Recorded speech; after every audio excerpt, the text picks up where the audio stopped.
to GeekTalk. In GeekTalk, we talk about a lot of geeky stuff, but we also talk with our other geeks.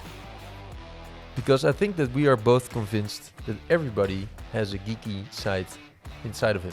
Video store, in one word. That's where my geekiness started. Nice. My favorite Star Wars movie of all 9 is definitely Return of the Jedi. Because of the reveal of Darth Vader, the epic fight at the end. Excuse you, spoilers. Rancor, obviously. I haven't seen Star Wars. Oh! Wizarding World of Harry Potter. Yeah. That's probably where it all started. I want to know, what makes you a geek? What makes me a geek? Well, of course, as a man behind the camera, the biggest part of me being a geek is the tech and gadget part of being a geek. Obviously. Well, like you, I'm always looking for the newest and best gadgets in the studio to make our work a lot easier and a lot quicker as well, and better quality. My immense or massive G.I. Joe collection. Street Fighter 2. Oh, yeah, I and love that. Mario Paint. Great for a 4-year-old. For as a 4-year-old, I was Exactly. already like pushing the buttons to just defeat the other opponents. I was more into Mortal Kombat. Well, I was Nintendo. I also have this tattoo, of course, from The Legend of Zelda. I like old school stuff. Ah. I'd like to have a record player someday with a lot of records. Yes. Yeah. Nice. I don't need a smartwatch. I want an old school watch. Yeah, I think that WebinarGeek really define WebinarGeek. I mean, we play Mario Kart at least once a week, I guess.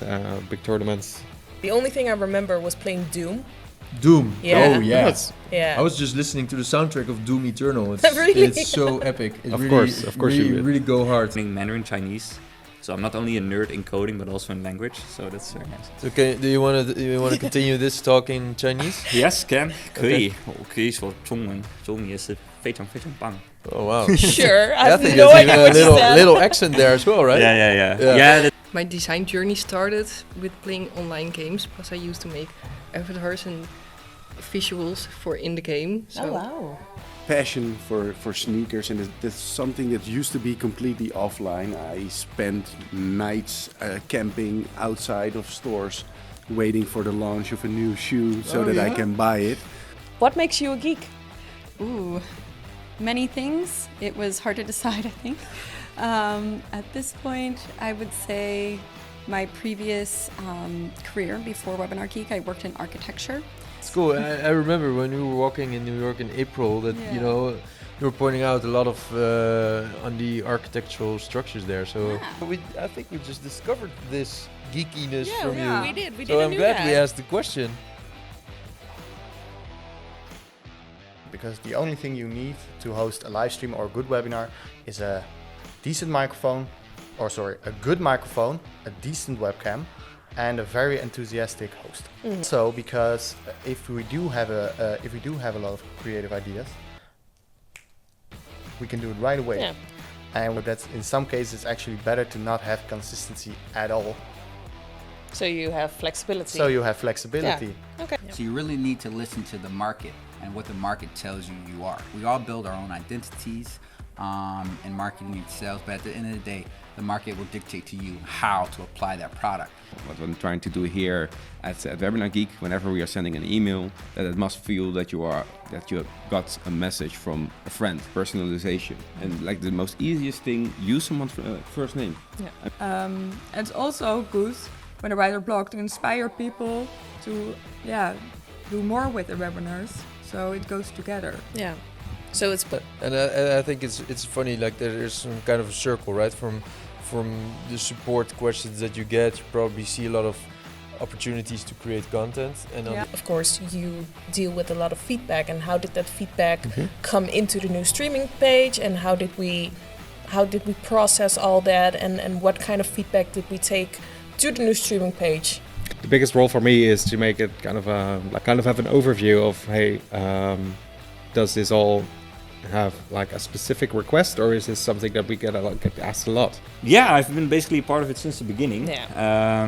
And I think currently we've been working on this for over a year. I remember it was like a year ago that we did like a streaming app kickoff where we just started building. Wow. Like building at the same time as, you know, a bit of design was going on. Don't you say After Effects, dude. First of all, it's really important to add a visual because 65% of the population are visual learners. So same goes with visuals. Make sure they're good quality and make sure they're adding something to that you're telling, not just to put there a nice visual.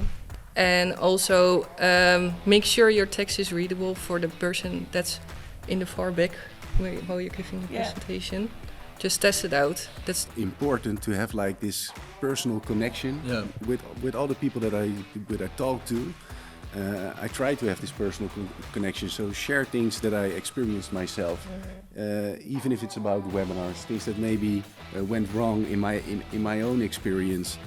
So whether it's through communicating via chat, live chat, or in our live demos together, any kind of follow-up meetings or phone calls, every interaction that we use, I gather the feedback, I prioritize it according to the number of requests and the demand, and then I schedule meetings with the development team and make sure that I advocate for the clients. You can also engage with your audience, make sure that you are empathetic to your viewers and their needs, and also get their feedback. The best way to start a conversation at an event. And we really thought from the perspective of the visitor, what could be an interesting stand experience. You know, when you're going to an event, you probably talk to like 30 people. How are you going to memorize WebinarGeek as the best conversation you had during the day? So, what is your favorite Pokemon? The thing is, and that is something that I have to do right now, is improvise. And we saw that improvising is such a crucial part in any live stream. All of the statements that we put on the icebreakers have some sort of link back to the realm of webinars. I must say that I do not know Pokemon. It was after my... Are you a morning person or are you an evening person? Is low or high touch? Low or high touch? Yep. Interesting. Are we talking about marketing for that? The icebreaker for today. What is your favorite vacation spot? The icebreaker I have for you today is phone support or live chat. All right, so the card I have pulled for you right now is what is the greatest moment in your life? Oh, I'm not gonna let you pick a card.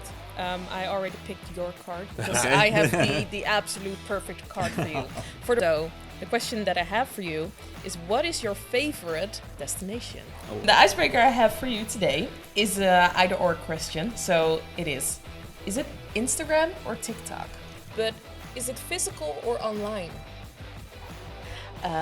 What is the subject you like to talk about the most? Thanks, Walter, Thanks. for this harde clap.